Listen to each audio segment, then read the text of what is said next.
Hey you, thanks for joining me. Today I wanted to talk about clover. I've seen tons of videos online about clover, about its benefits. A lot of these videos are either very short for the nature of the short-term content, or they are kind of biased, in my opinion, like towards or against clover, right? There's going to be videos talking about here's how you get rid of clover in a yard if you don't want it, and then there's going to be videos about how clover is the greatest thing ever. I wanted to make a video that's a little more well-rounded than that, and it goes into things that I have not seen talked about on some other videos. I have been experimenting with clover for about 3 years now, so I do have some experience with it, and it's more than just like, hey, I planted clover for a season, here's how it looks. I've got about 3 years worth of experience to call back from, and I have experimented with both white clover and microclover. I am not someone who has any crazy lawn motive or anything like that. I just think lawns are very overrated, and I think they're way too resource intensive. But I don't really have an agenda pro clover or anti clover. I just want to give a very well-rounded view.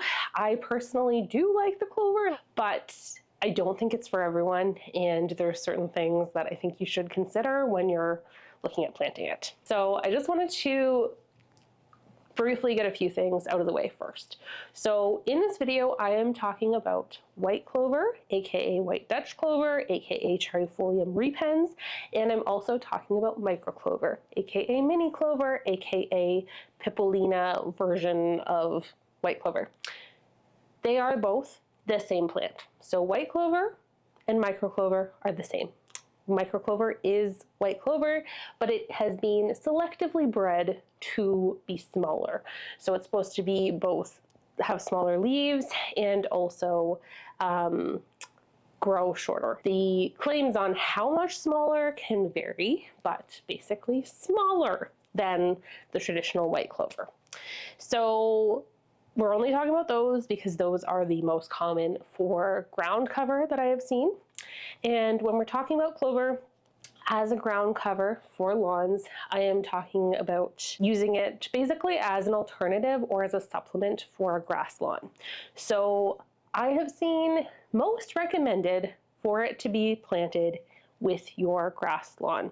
So you could either start fresh and have both clover seeds and grass seeds that you're planting at the same time, or you could just add some clover into your grass, which is what I did, or you could technically remove your grass and plant only clover, but that seems very nonsensical to me because there's no reputable source that recommends this, and it's likely to turn out worse. We're just talking about it as a ground cover, as a alternative or a supplement to a grass lawn. The other thing to add is that clover is not native in North America, so it's going to be drawing on my experience from Canada, planting seeds in Canada. Clover is all over. Like, I see it on trails, I see it tons of different places. So while it may not be native, it is here. All right. So now that we've gotten a little bit of an explanation on what we're talking about today, let's dive into pros with clover. So as we go through this list of pros, I will try and give some of my own insight into how legitimate I think these claims are. So starting out, we have one that I think is okay, and that's erosion control. So actually one of the clovers that I bought says like erosion control right on the bag. And it looks like it is okay for erosion control, but not the best option. Generally for erosion control, it's better to have a mixture of different native plants rather than one monoculture, and native plants can be a little bit better for being adapted to the habitat that you're planting them in. Less watering required to stay green. So with grass, you could not water your grass and it's not necessarily going to die right away. It can just go dormant for a bit, and it just won't look as nice. But a lot of people see that as dead grass or as something that they don't want, so there's more watering. So the clover, on the other hand, is better for staying green with minimal watering. And I can attest to this because I have not been watering really much at all this year. So last year we had used our in-ground sprinkler system, not something that I purchased or anything, but it was something that we had where we're living before we moved in. So it was not a choice for us to install them, but we decided to turn them on that year. Our water bill that year was way, way higher in the summer months. And the only thing I can attest that to is those sprinkler systems. So the irrigation system. So just this year we decided we're just not going to turn that system on, and we have not really been watering aside from one spot that I just replanted some clover seeds earlier in the year that I watered just the regular starting amount, and then I haven't been watering it. So it's been green this whole time. So I can attest to that it has managed fine without watering manually. Bee friendly. So the bees do like the clover flowers. And in my experience, they will be going over the white clover and the microclover, both. So a lot of the claims on websites are going to be that microclover is not as prolific of a bloomer. So it may be partly because you're cutting it before it has a chance to do that. So I have found that yes, like the first year that you plant it, there are less clover flowers, but following years, there are a lot of clover flowers for both the white clover and for the microclover. So the bees, they do love it. They will be all up in that. I could see so many bees.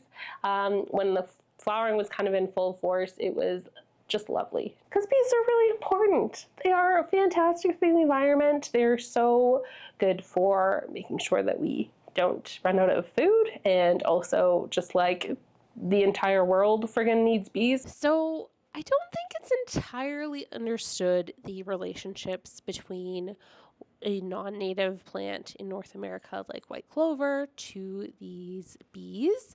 There's a lot that I think still needs to be studied. I tried to look this up, and from what I see, it seems like the overall response is that in general, it is better to have native diversity for plants for these pollinators. But I don't see anything indicating that it's harmful, and it looks like it's something that's kind of debated right now, but not totally understood. Also, there's touted that there may be a less frequent mowing required. So I guess required is like one of those words where like for grass and lawn things, like at the end of the day, nothing is required. But like mowing frequency, it can kind of like grow a little bit less high or a little slower, so that you need to mow it less frequently. Also, if you want the flowering to happen, I would be mowing less. And that it's supposed to, with a microclover, get to a certain height and then not really go much higher than that. So just keep in mind that reports regarding how much mowing is required, and also how quickly the clover grows and how high can be quite variable. So I think there's a lot such as location, what type of soil it's in, how much sun, how much walking or other stress is placed on the clover. I think all those things matter. So for some people, there is less mowing required, but for others, I would say that it might not really be that different from grass. It can tolerate foot traffic relatively well. So I will say it seems to be pretty resistant to foot traffic, but I have not planted it in areas where you'd be doing a lot of walking over it a lot, in part because of the bees. So I wouldn't want to be like walking up against them all the time. And they also do bounce back a little bit differently. So this is where I think having like the mixture of grass and clover can be really beneficial. But yeah, I would say like it probably does not tolerate foot traffic quite as well as grass does, but when it's mixed in, it does fine. And it does still bounce back if you're walking on it occasionally. It can be good for some pest avoidance, like grubs. So if you have problems with that, clover is supposed to be really, really good. They do not like the clover. Minimal fertilizing need. I'm probably going to butcher this explanation, but basically clovers are legumes, and legumes have this ability to basically they have this relationship with soil bacteria where they can create or fix their own nitrogen. So this is very beneficial because plants do need nitrogen to grow, and they're very good at doing that themselves. So the benefit with that is they're going to grow fairly well without a lot of fertilizer, but also that when it is cut or when it is damaged, some of that nitrogen fixing ability can be then put into the soil to benefit other plants. I think that's how it works. Don't quote me on that, but that's my understanding of it. It can also be better than grass in terms of growing in certain areas. So sometimes there's areas where grass just does not want to grow. Sometimes clover may grow a little bit better in those areas. I've tried planting it under a pine tree to see how that does in a spot where grass does not grow very well. It's grown okay. Like there's been more patchy areas, I would say, so it's still struggled to really take hold, but it seems to be a little bit more green than it was when we only had grass there. It may help to crowd out or outcompete weeds. So this one, I don't really know how much I back this claim from my own experience. So basically, clover, it can grow very densely, and that could be a benefit for outcompeting weeds. But I think you need to make sure the timing is right for that weed out competition. So if a weed is like already very established, then it may be harder to outcompete that weed. I think it also depends on like the characteristics of the weed that you're trying to outcompete. So I did try planting some clover around a weedier area. It didn't pick up quite as great, and this could be in part due to the type of area that it was in, but it just did not seem to pick up quite as well. I will say I've seen like dandelions growing amidst the white clover. So I don't know how much it's really competing against the dandelions. So just I wouldn't buy it just for that. Like you gotta have some other pros to like be getting clover for weed control. The other thing is clover will be killed by a lot of herbicides, like broadleaf herbicides. So if you are trying to get rid of a weed, just keep in mind that you want to make sure that you either like done that process before you plant the clover, or that you like maybe yank out the weed and then try planting the clover and seeing if the clover will dominate. But you may, if you really, really want to get rid of that weed and the pulling it's not working and you really wanted to go with a herbicide, that you probably will end up also killing the clover. Some people like that clover is killed by a herbicide. It is supposed to be more tolerant to dog urine than grasses. So if you've had a dog, if you have a dog, or if you've seen a yard of folks who do have dogs, often there are spots where the grass is just like noping out because of the dog urine. So the clover is supposed to be more resistant to that kind of thing and not get all discolored from dog urine. I can't really attest to that. The spots, I don't have a dog, but we do dog sit sometimes, but the dogs that we dog sit don't usually pee in spots where we have the clover. So I can't give you a very definitive answer on that. It can also be used in other like gardening purposes. So we talked about the nitrogen fixing. Some people use it kind of as like a green manure or as a green like mulch basically in their gardens. So if there are other benefits, if you're interested in that, I would suggest doing some of your own research on that.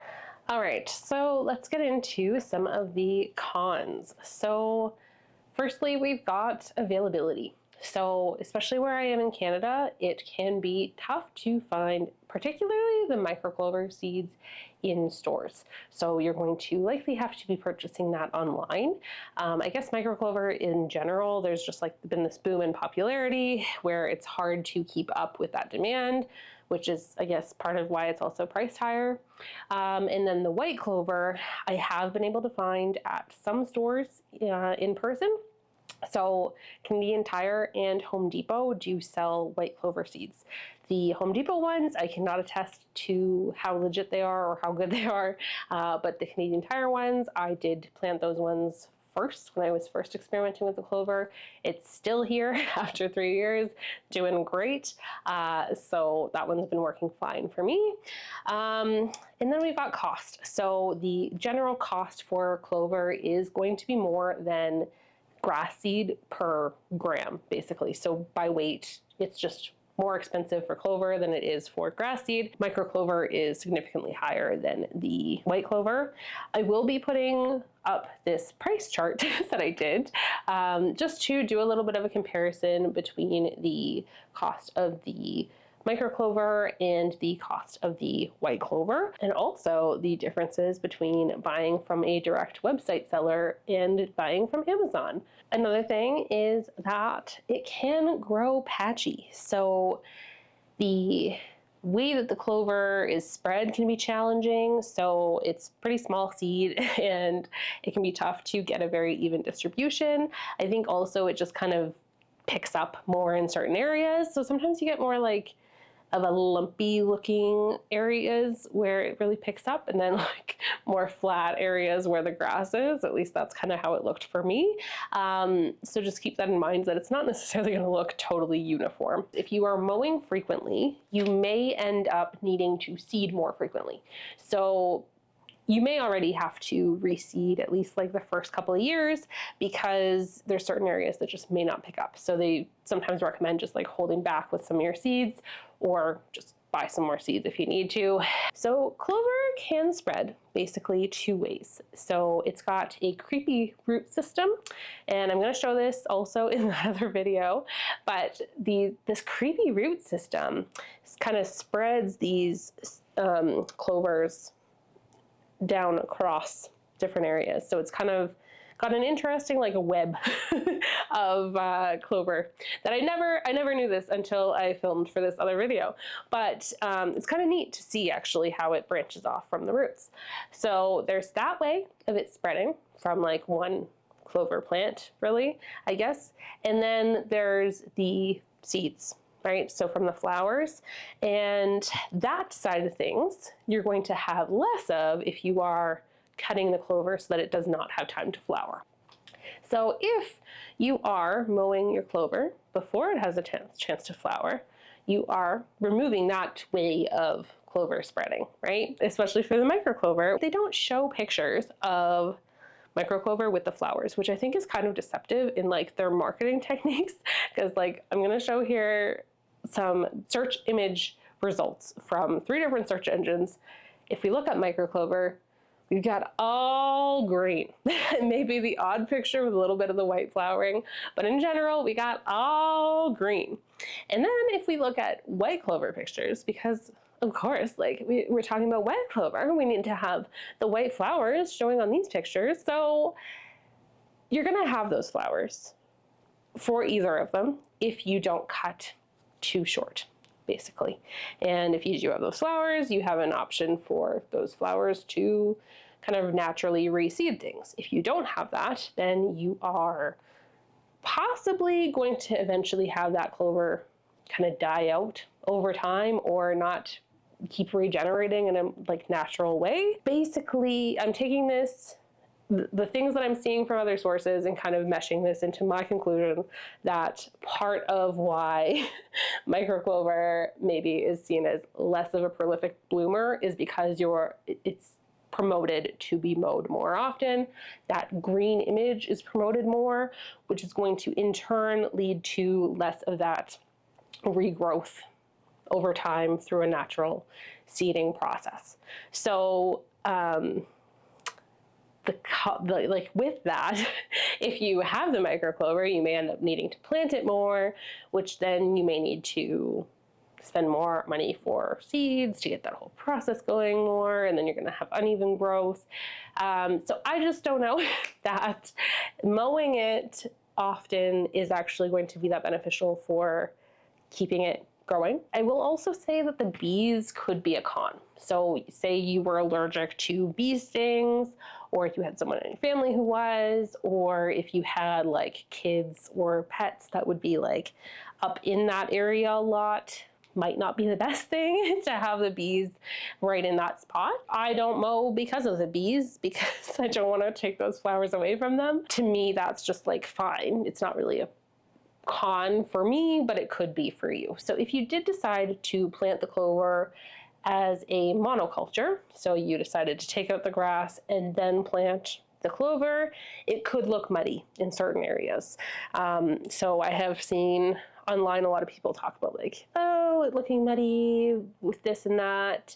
I think the main concern would be if you did only have the clover there, that for sure it could look muddy in certain areas or at certain times of year. It may attract certain animals. So animals like rabbits apparently do like to munch on the clover. We have like some rabbits where I am, but I truthfully like have not noticed any that are like munching on the clover.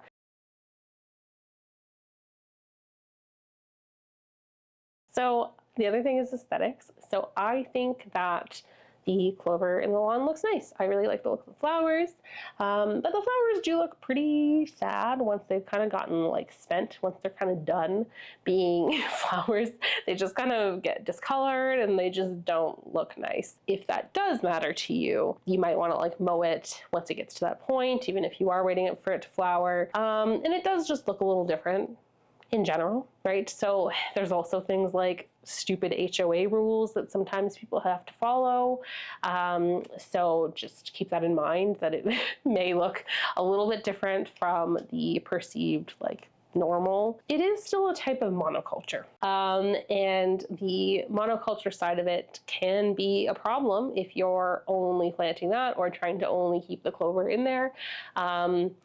Ideally, having some diversity in our plants is a good thing. The other thing is like the texture and the slip can be a little different than grass. So I also wanted to talk a little bit about some of the miscellaneous things and some misinformation that I have seen. There's this myth that I've seen kind of perpetuated online about toxicity for pets. So I've seen like comments online, I've seen forums online talking about toxicity to cats and to dogs. I looked up on the ASPCA website for toxicology, for things that are toxic to pets, and white clover is not on there at all. There is one type of clover that is toxic to horses, but I think I figured out where this myth came from. There is a plant that looks a lot like clover that is not clover, and it is toxic in basically all of its varieties to cats and dogs and horses. So that is the shamrock plant or fake shamrock plant or oxalis. So yeah, it's this shamrock or false shamrock or fake clover, or like it goes by a few different names, but it's basically in this oxalis species. And so it looks a lot like clover. It flowers differently, so keep in mind if you're like trying to figure out the difference between them, it does look different in terms of the flower. There's confusion even about like what the true St. Patrick's clover is. And there's a few different types of clover that there's like debate over which one is like the true one. So it's not that surprising that we have some confusion about one of these things being toxic to pets and one of them not being. The other thing is like pelleted versus non-pelleted seeds. So West Coast Seeds is one of the first websites that I've seen that like actually tells you if it's pelleted or not. And because they sell both a raw unpelleted and a pelleted version, I'm not really sure how all the differences in that work. I think the pelleted is supposed to be a little bit easier for spreading, but why we're selling both And this is the only website that I could see verifying if it was or was not pelleted. So for all these other ones, I don't know. So that's another thing that was kind of weird. So there's these outside pride clover seeds that I have seen touted about on YouTube videos, TikTok videos. Several of them used this particular brand in their videos. And I just don't trust a brand that chooses to have one of their pictures for their product for microclover not look at all like microclover. I don't know what this thing is that they're showing, and I don't know, maybe it's the angle that I'm looking at it, but to me, it does not look like a microclover, and I don't, or a mini clover, whatever you want to call it, I don't like that. All the other pictures do look like they are clover, but I just don't like trusting someone who is putting something like that on their packaging, like on their pictures that they're showing, and it's both on their Amazon listing and on their website listing. So I don't know, to me that seems a little weird. Like there's just a few things that kind of pop up and I'm like, I just don't love the vibe that I'm getting from so many of these seed sellers. It's just, I don't know. So the other thing with this variability with sellers is that for the microclover specifically, some of them talk a lot about the importance of mowing, and some of them claim like you don't really need to mow a lot, or it's kind of up to you. And then some of them say like, to get the benefits of the microclover, make sure you are mowing. So there's a lot of conflicting things and a lot of things where like some sites will give you more information than others. So just be critical. Now let's do a little bit of a cost analysis, shall we? So we've got the white clover and the microclover. So for the white clover, I did include the Canadian Tire and the Home Depot source as kind of an in-store price comparison, and then I've got some online websites. I've also got some Amazon websites on here, and then on the microclover side, I've got all costs from online because I couldn't find an in-person store to add to this list. So you can see there's a little bit of variability. The white clover is cheaper in general. The microclover does cost a bit more, but there are some variants in the pricing. And what I found interesting is some of these Amazon sellers. So I have got different websites that are all selling clover. And of these websites, take a look at the Amazon prices. The Amazon prices are actually higher than a lot of the website prices. If you even look at this listing, this is the same listed seller. So I don't know if this Amazon listing is legitimately this brand or not, because it's very hard to verify. But if we take a look at that, they've got kind of some different pictures, different explanations on both. And then they've also got different prices. So even if we take just this one listing, and we take a look at the Amazon listing and we take a look at the online listing, look at that difference in price for the same listed product. So just, if you can, just don't buy from Amazon, maybe do some research into some other sellers. So thanks for joining me. I hope that you got a little bit more of a well-rounded view on clover. And I also just want to say that it's so awesome that you're here and watching a video about a lawn alternative. I think that really the main takeaway is that it's cool for us to be having conversations about other options that may be better for us and maybe better for our environment, and that we can maybe try some other things. Let me know if you have any suggestions for other ground cover solutions that might be good in North America and Canada where I am, or if you have anything to kind of dispute in terms of what I said in my video. If you want to see a visual comparison that I did kind of for funsies on the microclover in 2 spots and the white clover, I've got that linked here. Thanks again. Take care.